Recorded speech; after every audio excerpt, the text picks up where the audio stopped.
way, some businesses are already getting prepared for the big 2026. Right here in the CSRA, the Augusta Laney Museum is getting ready to release their 2026 Augusta Achievers calendar. And here to talk about who's featured in this year's calendar, we are joined by Tony Dean. Welcome. Thank you. Thank you for being here. So tell us a little bit about this calendar.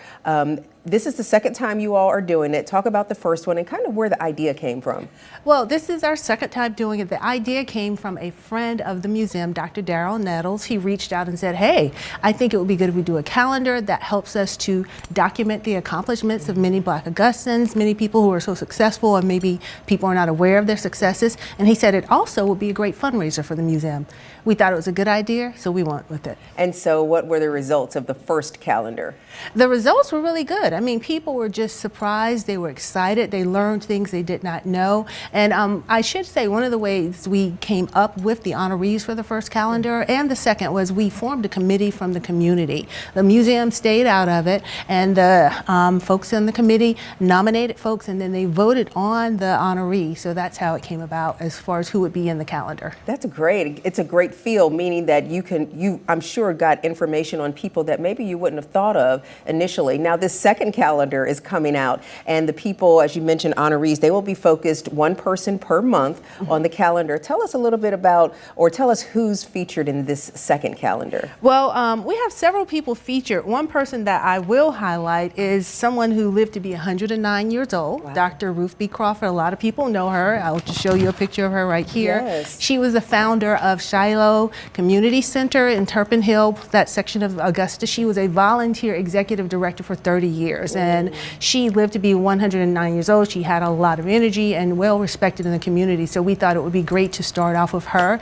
Also February, we have Damian Sneed. He's from Augusta, a musician. He attended John S. Davidson Fine Arts. He attended Good Shepherd Baptist Church, and he has gone on so well with his career that he has performed with Diana Ross, Aretha Franklin, Wynton Marsalis. Matter of fact, in 2026, he has some fascinating projects. He's going to be performing at Carnegie Hall in New York City, and in February, the Kennedy Center. So he's highlighted for Black History Month, February. We had an opportunity to have him in our studio, and you mentioned Miss Crawford. There she is on the screen. She's also a Payne graduate and did so much. Her family has a legacy in the Augusta area as well, owning multiple businesses. One thing that I do particularly really like about this is that you all have chosen people, or the committee chose people who have deep roots in Augusta. Was that important? What was kind of the criteria for who they nominated for the calendar? Well, basically it was someone who was from Augusta or who has lived in Augusta. So we kept it, in that form, because there are many people who may have moved here and have had a great impact on the Augusta community. Yeah.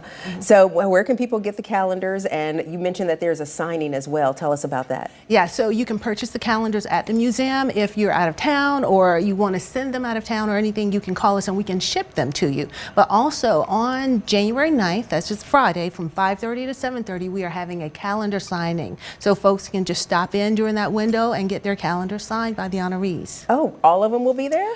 As many as possible. Can. Yes, I understand schedules. That's awesome. And you all did this with the first calendar as well? We did, and it was just so much fun. It was like a family reunion. You know what I mean? People just coming and just celebrating the accomplishments of their friends and their family members. It was really nice. Yeah. This is great. As I mentioned, such a simple, but I think impactful, such a great idea, and a great fundraiser also for the museum. Tell us a little bit about some of the exhibits that are happening at the museum right now, or maybe something that's standing out. Well, one of the exhibits that we just ended was Black women in the military. And basically, we featured a lot of the Black women who have been in the military for a long time, who've had several accomplishments. And it was quite an amazing exhibit to come and just see, as a woman, women were just so excited about it. And so we are very proud of that. And we're going to extend that next year to something more. Right now, we have an exhibit from the Brown Sugar Quilters out of Atlanta. This will be up through January, and then after that we'll be going into some other exhibits that are just as exciting.